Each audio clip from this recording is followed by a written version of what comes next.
నవాడు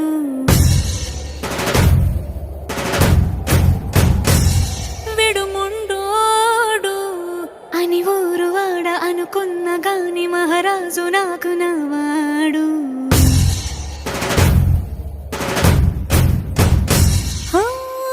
మాట పెడుసైనా మనసులో వెన్న రాయిలా ఉన్నవాడిలోన దేవుడెవరికి తెలుసును నాకన్నా సూసేకి అగ్గిరవ్వ మాదిరే ఉంటాడు.